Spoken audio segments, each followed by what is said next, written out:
కష్టం లోకంలో ఎవరూ పడలేదయ్యా.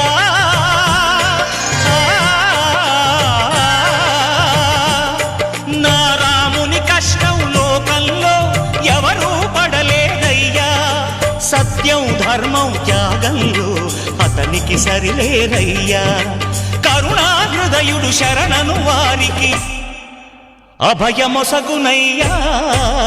అందరి బంధువయ్యా భద్రాచల రామయ్య, ఆదుకునే ప్రభువయ్యా అయోధ్య రామయ్య.